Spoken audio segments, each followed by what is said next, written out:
పంజాబ్ కి కెప్టెన్ కూడా కావాలి. సో మళ్ళీ ఎవరిని తీసుకునే ఛాన్సెస్ ఉన్నాయి?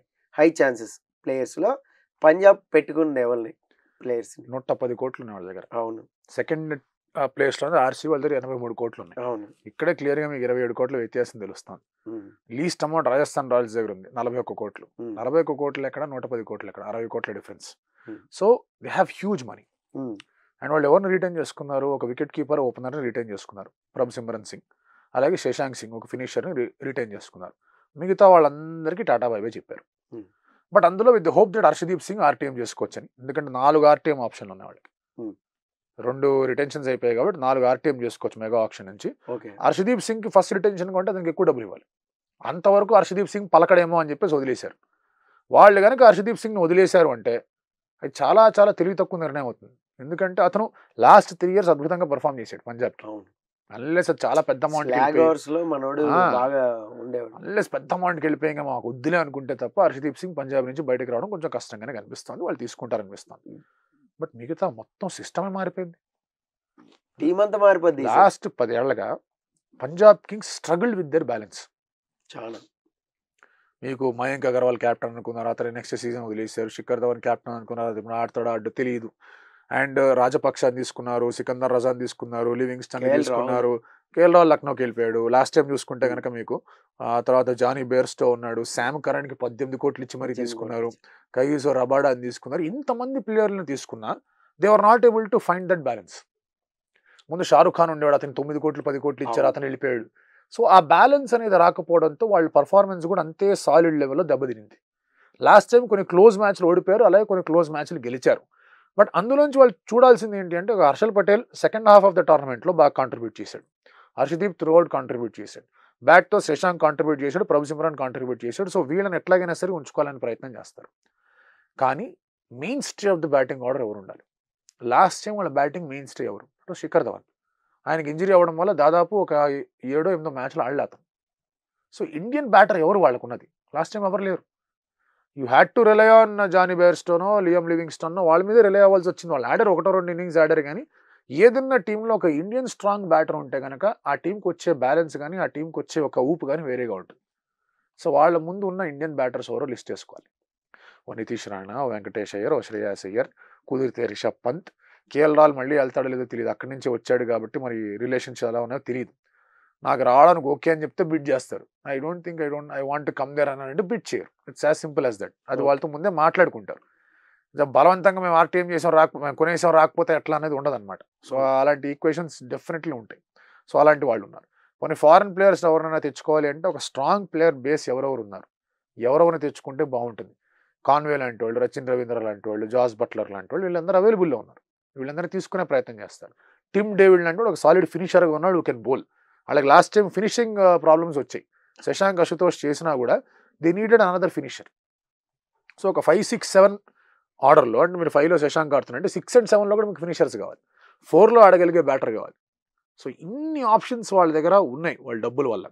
అండ్ ఇప్పుడు పంత్ వచ్చాడు ఆప్షన్లోకి, శ్రేయాస్ అయ్యర్ వచ్చాడు ఆప్షన్లోకి, ట్రెంట్ బోల్ట్ లాంటి వాళ్ళు, జాస్ బట్లర్ లాంటి వాళ్ళు ఆప్షన్లోకి వచ్చారు, గ్లెన్ మ్యాక్స్వెల్ లాంటి వాళ్ళు ఆప్షన్లోకి వచ్చారు, గ్లెన్ ఫిలిప్స్ లాంటి వాళ్ళు ఉన్నారు, రచిన్ రవీంద్ర, డెవాన్ కాన్వే, వీళ్ళందరూ ఇన్ని ఆప్షన్స్ ఉండగా 110 కోట్లు పెట్టి కూడా మీరు టీంని సెలెక్ట్ చేయలేదంటే కనుక ఇట్స్ సివియర్ ప్రాబ్లం. అది రికీ పాంటింగ్ కోచ్గా వచ్చాడు. లాస్ట్ టైం ట్రెవర్ బెయిలిస్ కోచ్గా ఉన్నాడు, ఉదయనాయనను వెళ్ళిపో ఉన్నారు, రికీ పాంటింగ్ తెచ్చారు. రికీ పాంటింగ్ ఎంత ఫ్రీ హ్యాండ్ ఇస్తున్నారు మీరు?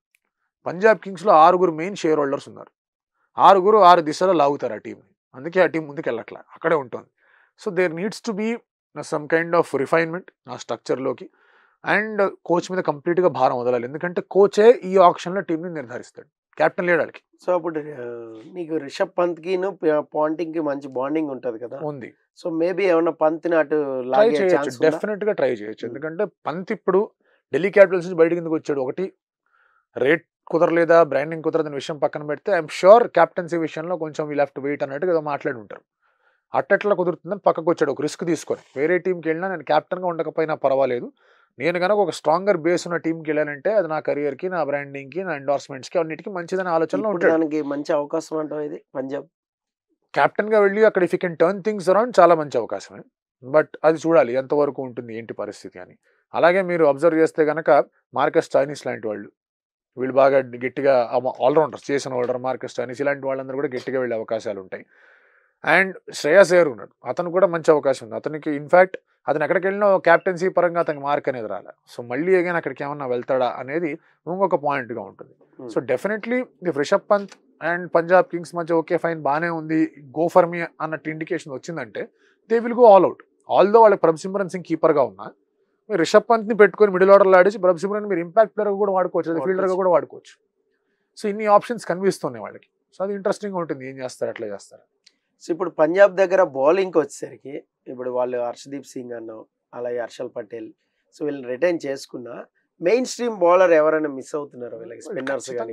వాళ్ళకి last time Harpreet Brar, Rahul Chahar 2 spinners, Livingstone, Sikandar Raza కూడా వేసేవాళ్ళు. అవును, రాహుల్ చహర్ ఫామ్ అటు ఇటుగా ఉంది కాబట్టి మళ్ళీ అతను సెలెక్ట్ చేస్తారు, కొంచెం డౌట్గానే ఉంది.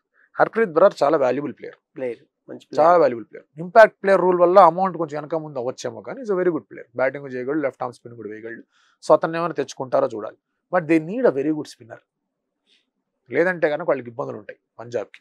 ఆ వెరీ గుడ్ స్పిన్నర్స్ లిస్ట్లో ఎవరున్నారని చూడాలి. చహల్ వస్తున్నాడు బయటికి, తర్వాత మీకు అశ్విన్ వస్తున్నాడు బయటికి. అశ్విన్ అఫ్ కోర్స్ అక్కడ ఆ ఫ్రాంచైజీ క్యాప్టెన్సీ కూడా వహించు, మళ్ళీ వెళ్ళడానికి ఇష్టపడతాడో లేదు తెలియదు కానీ అతను వస్తున్నాడు బయటికి. సో ఇలా మీకు స్పిన్నింగ్ ఆప్షన్స్ చాలా ఉన్నాయి, మయాంక్ మార్కండే లాంటి ఆప్షన్స్ ఉన్నాయి. తర్వాత ఇలాంటి ఆప్షన్స్ అన్ని ఉన్నప్పుడు definitely you need to look forward to those people. Mitchell Santner లాంటి వాడు ఉన్నాడు, అతను అక్కడికి వెళ్తే చాలా బాగా హెల్ప్ అవుతుంది. అండ్ ఫాస్ట్ బౌలింగ్ కూడా మిచెల్ స్టార్క్ లాంటి వాళ్ళు ఉన్నారు. మీకు డారెల్ మిచెల్ కోసం లాస్ట్ వాళ్ళు చాలా గట్టిగా వెళ్తే సిఎస్కే వాళ్ళకి దెబ్బేసి చేసుకుంది. డారెల్ మిచెల్ వెళ్ళుంటే ఆ టీంకి బ్యాలెన్స్ వచ్చేది, ఆ టీం బ్యాలెన్స్ రాకుండా చేసింది సిఎస్కే. సో అటువంటి ప్లేయర్స్ని ఎంచుకొని ఎలాగైనా సరే వెళ్ళే విధంగా ఆలోచించుకోవాలి. సో మరి చూడాలి కోచ్ అనే మైండ్ సెట్ ఎట్లా ఉంటుంది పాయింటింగ్. మన వాళ్ళు యాక్చువల్గా కొనుక్కోవాలంటే బెస్ట్ అంటే మనం ఎక్కడ బ్యాటింగ్లోనే ఎప్పుడు మనకి సవాళ్ళు ఎదురవుతుంటాయి. బౌలింగ్ అనేది స్ట్రాంగ్ గానే ఉంటుంది ఎస్ఆర్హెచ్కి. ఇప్పుడు లాస్ట్ ఇయర్ ఒకటే కొంచెం అటు ఇటు అయింది కానీ మిస్ ఫైర్. బట్ ఎస్ఆర్హెచ్ అంటేనే బౌలింగ్ బలంతోనే వెళ్తాం మనం ఎప్పుడు కూడా. సో ఒక నటరాజన్ తెచ్చుకునే ఆప్షన్ ఉంది ఇప్పుడు మనకి, సో వేరే వాళ్ళని కూడా తెచ్చుకునే ఆప్షన్ ఉంది. సో మన వాళ్ళు ఎవరు వెళ్తే పర్ఫెక్ట్ బ్యాలెన్స్ అవుతుంది మన టీం ఎస్ఆర్హెచ్? మనకి ఓపెనర్లు ఉన్నారు ఎస్ఆర్హెచ్కి, అభిషేక్, ట్రావిస్ ఇద్దరు ఓపెనర్స్ ఫిక్స్. నంబర్ 4 లో నితీష్ ఫిక్స్, నంబర్ 5 లో క్లాసెన్ ఫిక్స్. వీళ్ళని అయితే మనం టాప్ 5 లో ఒక్కడు కావాలి మీకు. నంబర్ 3 లో ఆడే ప్లేయర్ కావాలి. లాస్ట్ టైం నంబర్ 3 లో ఎవరు ఆడారు? స్టార్టింగ్ ఇనిషియల్ గా మయాంక్ అగర్వాల్ టాప్ 3 లో పెడదాం అనుకున్నారు, వర్కౌట్ కాల. రాహుల్ త్రిపాఠిని ఆడించారు, ఇట్ గుడ్ జాబ్. ఓకే, ఇప్పుడు లాస్ట్ టైం ఏమైంది, మార్కరమ్ ఫిలిప్స్ ఉండడం వల్ల ఇద్దరులో ఎవరిని ఆడించాలి మార్కరమ్కి వెళ్ళారు, అది వర్కౌట్ కాల. ఫిలిప్స్ ఉంటే బాగుండేది అనుకునేవాళ్ళు. సో గట్టిగా ఫిలిప్స్ కోసం ట్రై చేస్తారు ఇప్పుడు కూడా, ఎటువంటి సందేహం లేదు, గట్టిగా ట్రై చేస్తారు. బట్ దానికన్నా ముందు what they have to figure out is కమిన్స్కి సపోర్ట్ చేసే బౌలర్స్ ఎవరు. భువనేశ్వర్ కుమార్ కొంచెం అతని పదును తగ్గుండొచ్చేమో కానీ ఐపీఎల్లో అతను ఒక లెజెండ్. అతనికి బుమ్రాకో, చహల్కో, మలింగాకో వచ్చినంత ఇంపార్టెన్స్ అనేది, వచ్చినంత ఖ్యాతి అనేది ఎందుకు రావట్లేదు కానీ he's an ultimate legend of IPL Bhuvneshwar Kumar. ఆయనకి 19th ఓవర్ ప్రాబ్లం ఉంది కదా, అది లాస్ట్ ఇయర్ పోయింది కదా, బాగానే వేసాడు. లాస్ట్ ఇయర్ ఐపీఎల్ ఉండదు, ఇంటర్నేషనల్ ఆడట్లేదు కదా, అయిపోయింది. So Bhuvneshwar Kumar the try to get him back. Last time కూడా మెగా ఆక్షన్లో 4 crores వచ్చాడు, ఈసారి కొంచెం తక్కువకి వస్తాడేమో, ప్రాబ్లీ తెలియదు. అన్లెస్ సిఎస్కే చేసి మాకు భూవీ కావాలంటే తప్ప, ఆర్ పంజాబ్ వచ్చి మాకు బాగుంటాడు. బట్ భూవీ వస్తే బాగుంటుంది. Natarajan is tough to get, ఎందుకంటే నటరాజన్ కోసం చాలా టీంలు పరితపిస్తాయి. ఒక సీజన్ ఆడతాడు, ఇంకో 3 years ఆడతాడు, అతను తెలివి 36 అప్పుడు ఉన్నద్గత్ ఎలాగో ఉన్నాడు కదా. సో అలా ప్లాన్ చేస్తారు, ఎవరున్నారు ఏంటి. లాస్ట్ టైం ఉన్నద్గత్ కూడా బ్రహ్మాండంగా బాగా వేసాడు, నటరాజన్ బాగా వేసాడు. So everything came in well ఎస్ఆర్హెచ్కి. సో ఇప్పుడు వాళ్ళు చూసేది ఏంటంటే కమిన్స్కి సపోర్ట్ చేసే ఇద్దరు బౌలర్స్ కావాలి. కమిన్స్కి సపోర్ట్ చేసే ఇద్దరు బౌలర్. లాస్ట్ టైం మోహిత్ శర్మకి వెళ్ళకపోవచ్చు, కొంచెం యంగర్ బ్యాచ్ కోసమే వెళ్తారు. మోహిత్ శర్మ ప్రాబ్లీ ఇంపాక్ట్ కింద బాగా చేసేది, ఏది లేదు ఆప్షన్ తీసుకుందాం అంటే వెళ్తారు. అంటే నాకు ఎస్ఆర్హెచ్ లో ఏమన్నా అటు మొగ్గు చూపిస్తారు. ఏమంటే లాస్ట్ టైం ఇంపాక్ట్ ప్లేయర్ కింద చాలా బాగా చేసాడు, మంచి వికెట్ టేకర్ అయ్యాడు. గుజరాత్ కి ఒక 2 మ్యాచ్లు టర్న్ కూడా చేసాడు. మ్యాచ్లు చూడాలి ఎంతవరకు ఉంటుంది. నా తెలిసినంత వరకు they will go for younger bowlers bowling. ఇప్పుడు కాంబోజ్ లాంటి వాళ్ళు, ప్రసిద్ధ్ కృష్ణ కూడా మంచి ఆప్షన్ గా తయారవచ్చు, అతని కోసం వెళ్ళొచ్చు.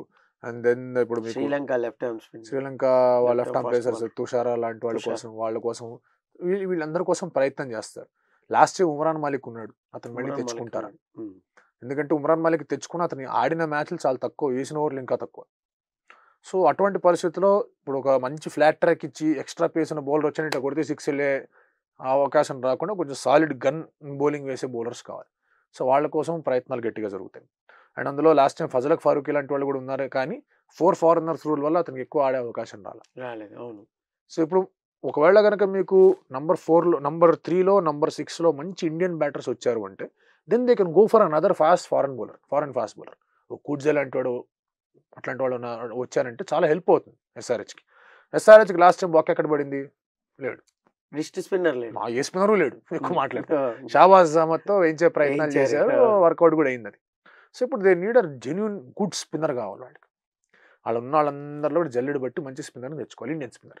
లాస్ట్ టైం మళ్ళీ విజయకాంత్, వ్యాస్కాంత్ వెళ్ళారు, మళ్ళీ అక్కడ మీకు తర్జన్ భర్జన్లు అయిపోయాయి.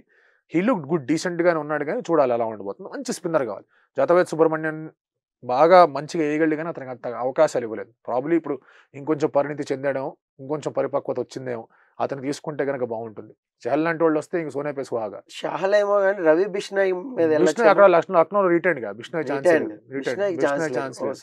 రాహుల్ చహర్ కోసం వెళ్ళచ్చు. రాహుల్ చహర్ మంచి ఆప్షన్ కనిపిస్తాడు. సో ఇలా కొన్ని ఆప్షన్స్ తెచ్చుకో. సుయాష్ శర్మ అని చెప్పేసి లాస్ట్ టైం ఈ బ్యాచ్ కోసం వెళ్ళారంటే ఒక మంచి స్పిన్నర్ దొరికాడంటే కనుక సెట్ ఎస్ఆర్హెచ్. సో ఎస్ఆర్హెచ్ కావాల్సింది 2 యంగ్ ఫాస్ట్ బౌలర్స్, ఒక ఫారెన్ ఫాస్ట్ బౌలర్, ఒక స్పిన్నర్. ఆ స్పిన్నర్కి బ్యాకప్ నంబర్ 3లో ఆడే బ్యాటర్ రాహుల్ త్రిపాఠి కానివచ్చు, ఇంకెవరన్నా ఆ లిస్ట్లో ఎవరుంటే వాళ్ళు ఆ నంబర్ 3లో ఆడే బ్యాటర్ ఒకటి కావాలి. ఐ థింక్ దే విల్ మళ్ళీ సమర్థన ఆర్టీఎం కొడతారేమో అనిపిస్తుంది. ఎందుకంటే ఇప్పుడే చేసి ఉండాల్సింది, ఇప్పుడు ఫరక్ పడేది కాదు. అతని మీద మీరు 5 సంవత్సరాలు వర్క్ చేసి అతను లాస్ట్ టైం రీటైన్ చేసుకొని మళ్ళీ ఇప్పుడు వదిలేసి వేరే ఏదో టీంకి వెళ్ళిపోయి ఎస్ఆర్హెచ్ మీద ఆడంటే బాగుపడదు చూడడానికి.